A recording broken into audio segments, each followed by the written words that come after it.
Hello বন্ধুরা, রান্না করতে চলে আসলাম। তো আজকে কি রান্না করব, কি রান্না করছি সেটাই তোমাদের সঙ্গে শেয়ার করব।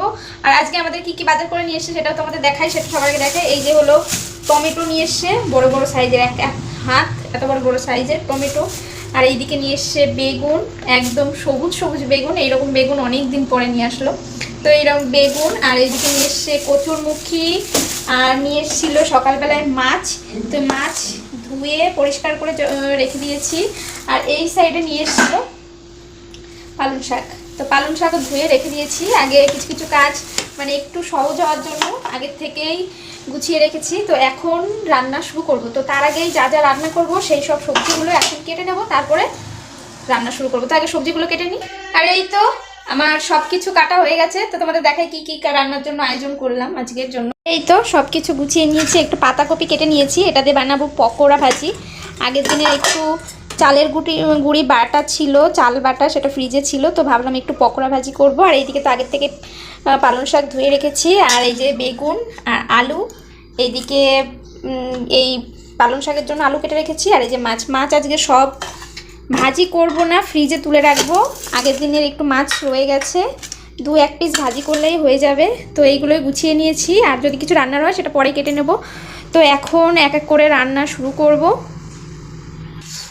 মাছ সব প্রায় তুলে রাখবো, আর শুধু মাথাগুলো রাখবো এই পাতাকপি না, পালং শাকের ঝোল রান্না করার জন্য শুধু 2 পিস মাছের মাথা রেখে দেবো। আর সব মাছ তুলে ফ্রিজে রেখে দেবো। দেখি 3 পিস ভাজি করি।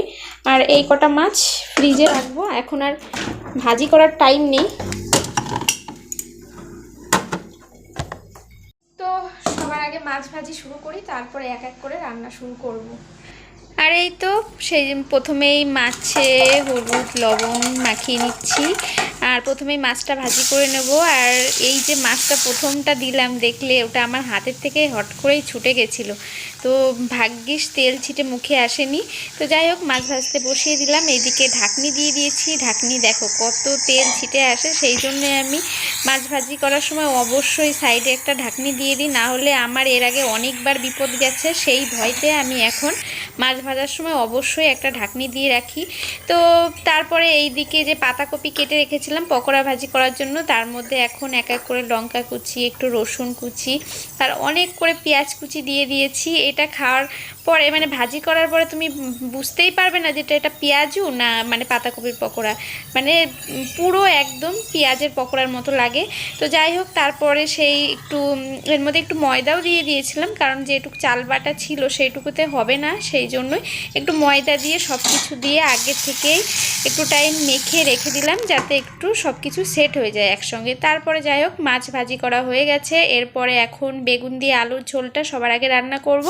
তো সেই জন্যে প্রথমে আলুগুলো কুটে কুটে ভাজি করতে বসিয়ে দিলাম। প্রথমে একটু আলুগুলো এই তো ভাজি করে নিচ্ছি। এরপরে এখন দিয়ে দেবো বেগুন এই সবুজ রকমের বেগুন এখানে খুব কম পাওয়া যায়। আমি যেখানে থাকি, আমি বাড়ির থেকে একটু দূরে থাকি, তো সেই জন্যেই মানে এইসব নতুন নতুন সবজি পেলে একটু নিয়ে আসে। নতুন কি বেগুন প্রায়ই নিয়ে আসে, কিন্তু মানে একটু গোল গোল বেগুন নিয়ে আসে। এরকম লম্বাটে বেগুন অনেক দিন আনে না ঘরে, মানে খুব কম পাওয়া যায়। তো যাই হোক, তারপর লবণ হলুদ দিয়ে একটু ভালো করে ভাজি করে নিলাম। তারপরে দিয়ে দেবো এখন জল। আর আমি যে রান্নাগুলো করছি একেবারেই সিম্পল রান্না, কোনো ঝামেলা নেই, সবাই পারো এরকম রান্না করতে জানি। তবুও যাই হোক, তোমাদের সঙ্গে শেয়ার করি যে আমি সারাদিন কি করছি না করছি। তো তারপরে যাই হোক, মাছ দিয়ে দিলাম। মাছ দেওয়ার পরে এখন দিয়ে দেবো একটু ফোড়ন দেবো, কারণ প্রথমে ফোড়ন দেওয়া হয়নি, তো একটু রাঁধুনি ফোড়ন দিয়ে দিলাম। বেগুনের তরকারিতে রাঁধুনি ফোড়ন দিলে বেশি ভালো টেস্টি হয়। জিরেও দেওয়া যায়, কিন্তু আমার কাছে মনে হয় যে রাঁধুনি ফোড়ন দিলে মানে বেগুনের ঝোলে একটু ভালো টেস্ট হয়, সেন্টও হয়। তো যাই হোক, এইদিকে ভাত বসিয়ে দিয়েছি। তারপরে এরপরে আমার তরকারি প্রায় রান্না শেষ। লাস্টে একটু ভাজা জিরে বেটে রেখেছিলাম, তো সেটা দিয়ে দিলাম। আর এই তো আমার রান্না হয়ে গেছে, দেখে বুঝতে পারছো কতটা টেস্টি লাগছে। আর তরকারিটা সত্যিই টেস্টি হয়েছিল। তারপরে যাই হোক, এরপরে এখন রান্নাবো পালং শাকের তরকারি। পালং শাক দিয়ে হালকা করে একটু ঝোল রান্না করবো, মানে হালকা করে একটুখানি তরকারি রান্না করব। তারপরে পালং শাক দিয়ে দিলাম, দেওয়ার পরে লবণ দিয়ে একটু ঢাকনা দিয়ে রেখেছিলাম একটু জল মানে বেরোনোর জন্য। তারপরে যাই হোক একটু হলুদ দিয়ে দিলাম, হলুদ দেওয়ার পরে এরপরে মানে শাকের মধ্যে যেহেতু মাছ দেবো তাই একটু কাঁটাগুলো ছাড়িয়ে নিয়েছিলাম আর মাছের মাথাটা আস্ত রেখেছিলাম। তারপরে মাছটা দিয়ে দিলাম, একটুখানি জল দিয়ে নাড়াচাড়া করে এখন নামিয়ে নেব। আর এই তো আমার শাকের তরকারিও হয়ে গেছে। আর এরপরে এখন বানাবো সেই পাতাকপি আর পেঁয়াজের পকোড়া, তো যেটা আগের থেকেই 10-20 মিনিট রেস্টে ছিল, তো এখন এক এক করে দিয়ে দেবো। এটা আমাদের ঘরের সবারই খুব পছন্দ। আমি বেশি তেল দিয়ে ভাজি করছি না, মানে যেহেতু সবাই খাবে ঘরে প্রায়ই ভাজি করা হয়, সেই জন্য একটু হালকা শ্যালো ফ্রাই করছি। আর এই তো আমার পকোড়া ভাজি হয়ে গেছে। তো বন্ধুরা, আজকের ভিডিওটা ভালো লাগলে অবশ্যই লাইক করো।